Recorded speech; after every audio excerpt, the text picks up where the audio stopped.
Hear the sound. 呢個啊 I know the sound of it. Menu. This is cool. 後邊張地氈好縮啊。咦？原裝成條呔？哦，but it's 但係呢成條呔嚟喎，唔係刀勒嚟喎。以前啲車全部都係咁。It's very solid. 呢啲都咁 solid。而家邊度有呢咁嘅沙發？哦，你初期嘅收音機度。My dad, he had a few Lancias, and then he had the 323i. And so through him, my brother and I got to learn a lot about cars. And so that stuck. And it's the same way now in my family. When we're out, I would point out to my kids, look, this is an E30. Look at this tail light. Look at this headlight.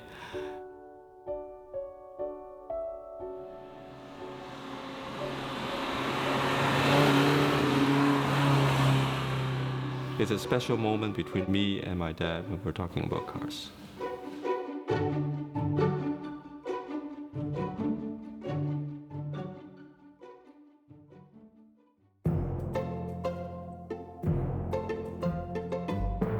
To meet this group of people, all these vehicles give their owners something that you can't just go out and buy. I asked my kids, yeah, interested at all in having the Volvo, but they're not interested in having this old car. No air conditioning and things like that, you know. So I thought, well, what the heck, it's such a good car. So I put the money and the effort into it, and I'll keep it, maybe they'll bury me in it or something. I am German. I was born in Germany, and I tend to like the European cars. And I think Germans build very good cars. They build very good classic cars. And my uncles have Mercedes, my cousins have BMWs, but I don't think anybody has a Porsche, so I thought I'd be the first in the family. My dad bought this car in 1964 from the Mercedes-Benz factory in Stuttgart, Germany. The car was delivered to Canada and to a dealer in Saskatchewan. When my father died, my mother, she gave it to my older brother.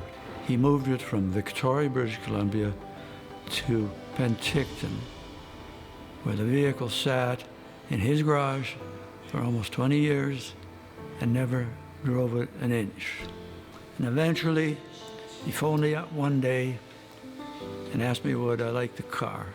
And I said, what time can I come down to Penticton and pick it up? And I picked it up that afternoon and brought it back to my home here in Kelowna. This car is a 1967 MGB GT. The GT is the hardtop version. Most of these older British cars, the MGBs in particular, were soft tops. But I'm one of those guys who has trouble leaving anything alone. Found out that I could put a 5-liter Ford V8 in it.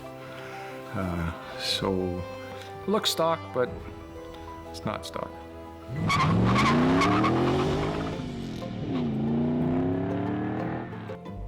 The M3 comes with different engines, and they're all based on the same block, and the BMW named it S14.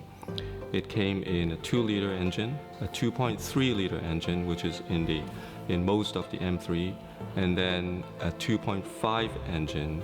The interesting thing about the S14 2-liter engine is that back in the days, in the 1990s, when oil prices were very, very high, there was a very high tax rate on cars over 2-liter in Italy and in Portugal. And so there are a few car companies making smaller engine to fit into the cars to increase the sales. And BMW is one of them. They took the M3 engine, a 2.3-liter engine, and de-stroke it to make it just under 2-liter, but producing pretty much the same power, and put it in this car.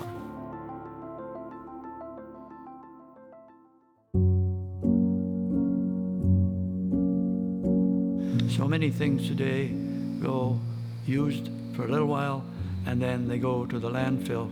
That was not in our culture when I grew up. Nobody threw out anything, particularly a car that still had some life left in it. The E30 is very special. When I have a chance to restore the car, I am able to keep a piece of history. It represents a car manufacturer's defiant attitude to adverse economy. There's a real enjoyment for drivers to be involved in the process of restoration. They become one with the car because they know more about it. It's kind of like taking the experience of washing a car yourself and how you feel after you've cleaned your car times 10. Restoration is a labor of love, but there's actually a real bonding relationship between that person and that vehicle. If you just buy it and drive it, I think that's nice, but it's only half the experience. You see something and you have a vision of what it used to be like. You want to bring it back to its former beauty, its former elegance. It's a collaborative effort, so we've all kind of worked together to bring it to its present condition. It's a sense of accomplishment. We've made something beautiful again.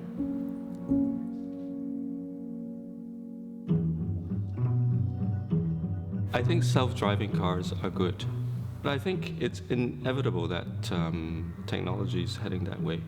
The technology will come along where you can just sit there and enjoy the journey. I'm opposed to them, frankly. The computer is a wonderful thing, but it ain't everything, and it's not infallible. In fact, it's just a piece of software, and who knows what people might do with software today. I just like being behind the wheel, and I don't want anybody else to drive for me, and I particularly don't want the car to drive for me. I'm going to stay in control as long as I can. With all the driver aids that we're seeing, from active cruise controls and brake assist lane departure warnings all the way up to eventually self-driving vehicles, they are advancing how we are going to interact with our vehicles. Every year that goes by and every new technology and new model of vehicle that comes out, there's more of that experience removed from what we've had in the past. Back then, 30 years ago, they wanted people to enjoy the driving experience. If you ever got into one of these cars, it teaches you how to drive. You have to be more aware. There are more things that you have to focus on. You're shifting, you're driving. It gives you a better driving experience. It gives you a better awareness of driving, of everyone around you. Again, it's how I remember driving cars as a kid. And I don't really know that I can put it in words properly. It's just such a different experience. In this car with the simplicity, the only thing you can really focus on is the view and the road ahead of you. You don't have phones ringing, nothing. Simple. There's this never-ending mass of information coming at us at any given time. Data, technology, communications. And it's not slowing down. There's been this return of want and need of something more simple. And I think that's a big part of where this movement towards classic cars comes from. My brother-in-law is a car guy extraordinaire, and he has nothing but new stuff. He laughs at me. He says, you know, why don't you get something reliable? And I said, well, half the fun of the old car is making it reliable, making it your car, doing what you want to it, customizing it. When it breaks down, you fix that thing until something else breaks down, and eventually you do have a reliable car. And you know that you've got some of yourself into it. Some people like to have everything done for them. Other people like to just do things for themselves. I believe certainly that's true for me. You get a great sense of accomplishment, in a sense, working with your hands. I like old cars because you operate it yourself. There's a process that's involved. With the old cars, you do this that starts that activates this, but you're all doing it yourself. You are the initiator.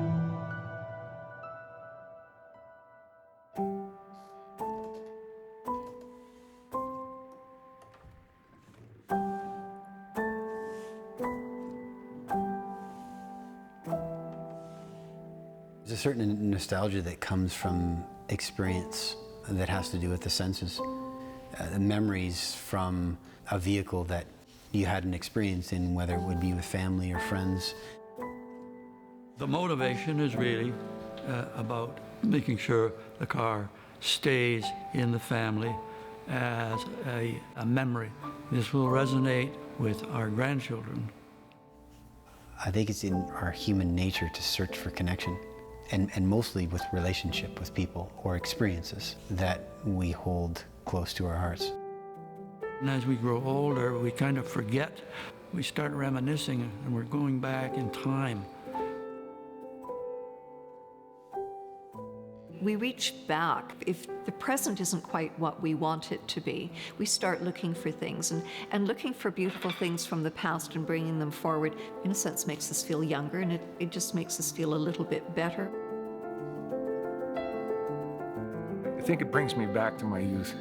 You know, I drove these cars when I was young, and I always really enjoyed them, and so now I kind of get that same feeling.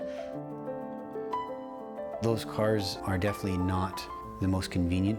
There's a lot of things that they don't do, but there's one really important thing that those cars can do for us. They create a connection. They create something for us that we're searching for. When you have an older car, a classic car, a vintage car that provides you with that connection to something that is really truly special to you, you can hold on to it and you're going to take care of it.